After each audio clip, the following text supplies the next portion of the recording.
네, 안녕하십니까. 정 본부장입니다. 네, 오늘 시간이 좀 늦었어요. 네, 11시에 지금 이제 귀가를 했죠. 오늘 이제 마감이라 좀 늦게 퇴근을 했습니다. 워낙 대한민국에서 좀 이제 책임이 깊은 회사다 보니까 마지막 마무리도 상당히 좀 길어요. 예, 아무튼 뭐 오늘 이제 이게 매출이 좀 들어오고 하는 걸 보니까 확실히 이제 코로나가 좀 끝나가는구나.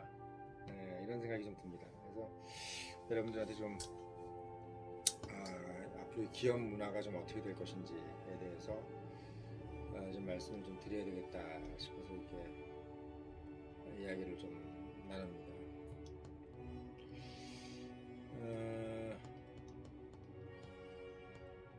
일단 지금 그 여러 가지로 봤을 때 일단 코로나가 끝나면서 생겨지는 여러 가지 변화 중에 가장 큰 거는 코로나 때 특수를 누렸던 산업들이 전반적으로 부진을 하고 있습니다. 그러니까 코로나 때 좀 장사가 잘 됐다. 택배라든지 또는 OTT 아시겠지만 이제 넷플릭스 같은 그런 이제 기업들 같은 경우는 이제 이동이 제한되면서 격리되는 기간 동안에 많은 수요를 일으켰던 그런 기업들, 배달도 그렇고 여러 가지 치킨 업계라든지 이런 것들도 상당히 이제 배달 특수를 누렸잖아요. 그러니까 가장 이제 주요한 것은 뭐냐면 이제 결국 여행이죠. 예, 이제 이 여행을 갈 수 있느냐 없느냐 이게 이제 어떻게 보면 그 회사들의 매출에 가장 큰 영향을 주는 부분이 있었죠. 여행을 이동하면서 이렇게 OTT를 본다든지 넷플릭스 이런 것들을 이제 보기가 조금 더 어려워지잖아요. 이제 그런 상황이기 때문에 지금 상황에서는 코로나가 이제 끝나가면서 이제 그런 부분들이 이제 가장 큰 영향을 받게 되고, 그 다음으로 이제 느껴지는 것은 뭐냐면 이제 결국 이제 기업들이 얼마 전에 이제 앨런 머스크도 이제 그런 예언을 좀 했었죠. 예, 올해 상당히 많은 기업들이 어려워지거나 그리고 몇몇 기업들은 우리가 알고 있는 이름의 기업들은 파산할 것이다. 이런 얘기를 했었어요. 그러니까 사실 이 테슬라 정도의 이제 큰 기업에서 CEO를 하시는 분들은 이제 많은 기업들이 본인 이제 회사에 이제 납품도 하고 또 이제 여러저러 회사들하고 이제 거래를 하지 않습니까? 이제 그러면서 이제 그 회사 사정을 또 이제 보게 되고, 그러면서 이제 그 사정을 보면서 코로나 시절에 이제 무리하게 투자를 했었던 기업들이 이제 눈에 들어올 겁니다. 그래서 코로나 때 이제 장사 잘 될 것이다. 어떻게 보면 이제 우리가 코로나 이제 한 정점에 있을 때, 지금 치킨 배달이 너무 잘 돼. 지금 OTT가 너무 잘 돼. 이래가지고 미리 이제 만들어 놔서 한 사람들이 아니고 중간에 들어와가지고 이제 뭔가 매출을 이제 좀 늘려가는 과정이기 때문에 거기에 이제 청신호를 본 거죠. 그래서 올해까지도 좋고 내년도 좋을 거야. 이런 식으로 이제 무리하게 좀 투자를 했던 기업들이 이제 어려움에 봉착할 거라는 걸 예상을 한 거죠. 그래서 아마 기존에 전통적으로 강했던 기업, 특히 이제 그 업계에서 1등하는 기업들은 이제 문제가 없다고 제가 말씀을 드렸죠. 그런 기업들은 문제가 없어요. 근데 어떤 기업들이 문제가 있냐면 이제 후발 업체들, 2위, 3위, 4위 하는 업체들이 이번 기회에 우리가 좀 더 투자를 해가지고 코로나 시고 이럴 때 더 투자해가지고 좀 더 상위 레벨로 올라가야 되겠다. 마찬가지로 우리가 부동산으로 따지면 지금 막 집값이 막 오르고 있는데 지금 우리 내 집도 좀 올랐으니까 이 집을 팔고 더 좋은 집으로 가야 되겠다. 그래서 더 많은 빚을 내가지고 더 비싼 집을 산 거지. 근데 이제 그 집이 이제 결국은 이제 떨어지기 시작하는 겁니다. 이제 상당히 많은 이자 비용을 내면서 그 부담을 이제 감내를 해야 되는 거죠. 이제 그런 상황들이 이제 기업에서도 일어나고 있는 거예요. 그래서 지금 이제 대기업들이라고, 우리가 대기업이라고 하면 다 이제 1등만 하는 업은 아니잖아요.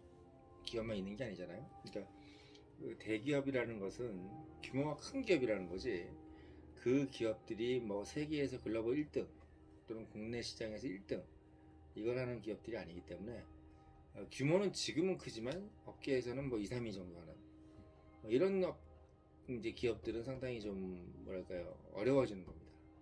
어려워지는 거예요. 그래서 그럼 뭐 1등 업계는 그러면 쉽냐? 그것도 아니에요. 1등 업계들도 1등 기업들도 작년보다는 이제 그 매출이 안 좋아지는 거잖아요.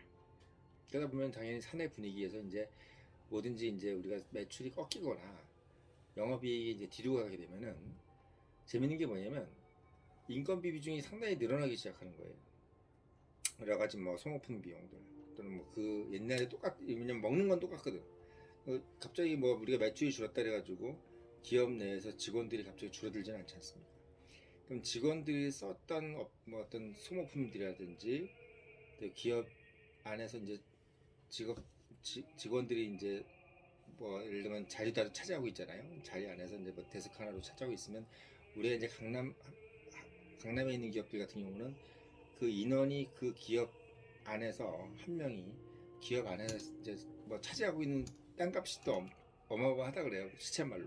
그러니까 결국은 한 직원이 소모하는 소모품이라든지 또 소모품뿐만 아니라 그 직원이 이제 여러 가지 뭐 예를 들면 뭐 출장도 갈 거고 여러 가지 뭐 이제 그 직원이 일을 하면서 수행하는 와서 비용들이 그대로 진행이 되는 거예요. 거기다 월급도 이제 그대로 집행이 되는 거죠. 그러니까 기업은 어떻게 보면 똑같은 비용을 더 내거나 또는 더 많은 비용을 계속 이제 지출을 해야 되는데 매출은 어떻게 보면 작년보다 줄었다고 한다면은 당연히 어떤 일이 벌어지겠어요. 예. 여러 가지 이제 자구책을 쓰게 되겠지. 예. 그런 자구책들이 1위 기업부터 2, 3, 4, 5, 6 기업들까지 쫙 이제 나열비가 세워지는 겁니다. 그러면 이제 1등 기업은 그래도 좀 덜 하겠죠. 근데 이제 2, 3, 4로 갈수록 이제 투자해 놓은 것까지 있기 때문에 2, 3, 4위 업체 같은 경우는 투자해 놓은 것에 대해서 이제 영업이익을 뽑아내야 되는데 그걸 이제 뽑아내는 과정을 이제 겪지를 못하기 때문에 더 절감을 해야 되는 상황이 되고 있는 겁니다. 그래서 올해는 제가 봤을 때 여러 기업들이 많이 힘들어질 수 있고 올해 만약에 이제 좋아지는 기업이라는 것은 코로나 시절에 안 좋았던 기업들이겠죠. 근데 코로나 시절에 안 좋았던 기업들은 올해 좋았다 그래서 좋은 게 아닙니다. 왜냐면 그동안 상당히 많은 내핍을 했잖아요. 2년, 3년 정도를 거의 뭐 적자를 계속 감소해 가면서 버틴 회사들이기 때문에 본인들이 마이너스가 나은 것에 이제 올해 매출을 늘려서 충당을 하는 거지. 본인들이 뭐 올해 돈을 많이 벌었다 그래가지고 그 돈을 가지고 막 직원들이라든지 또는 사세를 확장하는 데 쓸 수가 없는 겁니다. 그래서 전반적으로 지금까지 못 먹은 기업들, 이제 그러니까 한마디로 얘기하면 영업이익을 내지 못했던 기업들은 그동안의 결손을 이제 메꿀 타임이기 때문에 매출이 많이 늘고 영업이익이 낮다고 해서 재투자를 이루어낸다거나 또는 여러 가지 지출을 하지는 못할 겁니다. 그러면 어떻게 되냐면 지금 우리가 소위 얘기해서 올해는 똑같은 매출이 나오고 똑같은 GMP가 나오더라도 생산이 이루어진다 그래도 재투자가 일어나는 기업들이 점점 없는 거예요. 주변에 없는 거예요. 그래서 뭐 더 많은 고용도 아마 일어나기가 쉽지 않을 것이고 또 기존 인력에 대한 여러 가지 뭐 연봉 인상이라든지 이런 것들도 어려울 거예요. 그러면 또 여러 가지 이제 자구책들이나 절감책들이 나오겠죠.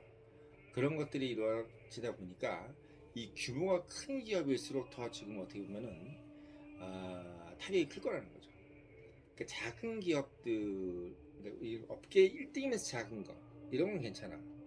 업계 1등이면서 작은 업계들, 뭐 예를 들면 여러 가지 뭐 여행 업계라든지 뭐 이런 업계들이 있잖아요. 그러니까 우리가 이제 큰 반도체라든지 구체가 큰 뭐 조선이라든지 자동차라든지 이런 회사들 같은 경우는 상당히 그 규모가 큰 회사들일수록 아마 올해는 위험할 가능성이 상당히 크다.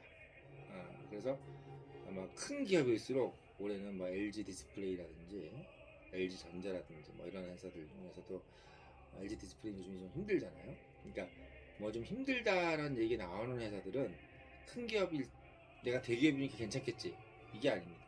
상당히 몸을 사려야 되는 상황이 이제 올해라는 거예요. 그래서 올해는 또 신규 인력도 많이 안 뽑는데 일은 그대로 더 많이 해야 되고 또 일을 더 많이 하라고 회사에서 많이 이제 체근을 할 거란 말이지.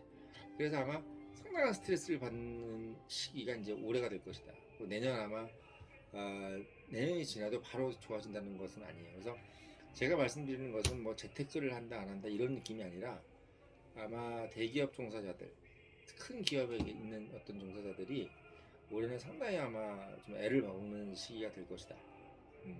뭐 삼성전자를 가지고 낳느냐 그것도 아니에요. 삼성전자 지금 주식이 7만 원으로 오르든 안 오르든 중요한 게 아니라 회사 자체가 지금 계속 적자인 거야. 회사 자체가 계속 적자인 상황에서는 회사 내에서 인상이 좋은 사람이 한 명도 없어요. 예. 회사가 적자인데 인상 웃고 다니는 그런 임원들은 바로 잘리는 겁니다. 예. 바로 그런 상황이기 때문에 일단 기업이라는 것은 지금 돈이 들어와야 돼요. 지금 돈이 들어와야지 뭐 웃음이 나고 이러는 것이지 뭐 내년에 좋으실 건데 올해는 참자 이런 상황에서 뭐 내년에 좋아질 거니까 지금 적자인데 우리가 흥청망청 쓰자 그런 기업은 없어요. 그래서 제가 봤을 때는 좀 뭐랄까 올해 상당히 좀 빡빡해질 거다. 대기업들이 빡빡해질 거다. 올해 저희 기업의 어떤 매출을 봐도 그렇고 상당히 이제 들어오는 거나 이런 것들이 상당히 좀 뭐랄까요 만만치 않겠다라는 생각이 좀 드는 어떤 5월이었습니다. 그래서 뭐 6월, 7월도 상당히 좀 가면 갈수록 좀 어려워지지 않겠나 그렇게 막 나아지는 경향은 없을 것이다. 이런 분위기가 연말까지 계속 진행될 것이라는 생각이 제가 봤을 때 좀 듭니다. 그러니까 주식이 오를 거다. 그건 잘 모르겠어요.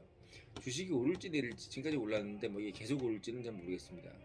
다만 주식이라는 것은 이제 선행 주식이기 때문에 뭐 좀 그런 모습을 보일 수는 있겠지만 현재 돈이 들어오지 않는 부분들은 계속 진행이 될 것이고 부동산이라든지 이런 것들도 몰라요.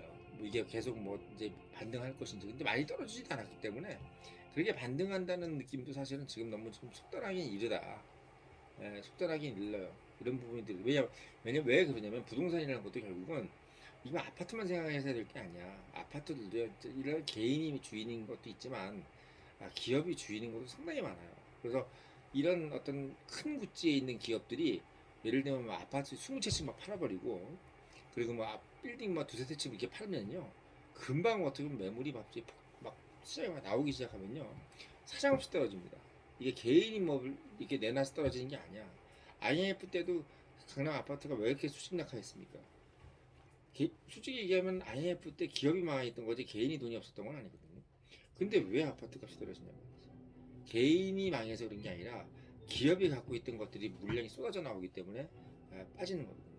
그래서 만약에 한국 기업들 중에서 좀 어려운 기업들이 나오거나 또는 외국 기업들 중에서도 한국에 투자했던 것을 이제 다시 또 회수해 나가야 되겠다 이런 생각을 이런 상황이 오게 되면요 순식간에 이제 부동산 가격도 빠질 수 있다는 것을 좀 생각을 해주셔야 돼. 왜 지금 대한민국 부동산은요 30-40% 정도는 외국인이 올리는 겁니다. 주식도 마찬가지. 주식은 뭐 50% 이상이지만 근래 외국인들도 상당히 국내 부동산에 투자를 많이 했어요. 근데 그 외국인들이 별로 그렇게 경기가 좋지 않고 이런 상황이 될 것 같으면 아마 상당히 좀 빠져나갈 공산이 크다. 반대로 한국은 경제가 안 좋은데 주변 뭐 일본이라든지 중국이라든지 이런 나라들이 경기가 좀 좋으면은 그나마 좀 버틸 수가 있죠. 왜? 그러면 이제 물량이 들어올 테니까. 그래서 우리나라 이 부동산이든 증시든 이런 것들은 국내 개인만 바라봐서는 절대 안 되고 그러니까 기업의 어떤 상황들 그리고 기업 내에서 어떤 투자 이런 상황들 그리고 외국 주변 국가들의 어떤 경제 상황 가장 중요한 것은 미국이겠죠. 중국하고 일본하고 이런 경제 상황들을 복합적으로 생각해야 되는 거기 때문에 제가 봤을 때는 지금 뭐 일론 머스크의 예견이 아마 어느 정도는 맞아 떨어질 거라고 생각을 하셔야 돼요. 그래서 뭐 단순히 그냥 무조건 좋아지겠지 기다리면 올라가겠지 이런 거보다 상당히 이제 일단 기업 자체도 상당히 빡세질 거고 분위기도 빡세질 거고 이 대기업이 뭔가 이 감기가 걸리면요 중소기업이라든지 뭔가 납품을 하는 회사들은 독감이 된다 그러죠. 미국이 뭐 감기가 걸리면 한국에 독감이 걸린다는 것처럼, 그래서 그런 부분들을 유심히 생각을 하면서 올해를 좀 지나가야 될 거라고 생각이 듭니다. 상당히 좀 조심해야 될 하는 것 같아요. 예, 단순히 그냥 어려워질 거다 이게 아니라 뭐 약간 이제 나아지겠지 하면서 어려워지면 더 힘들어요. 예, 사람이 그때 또 헷가닥 가는 겁니다.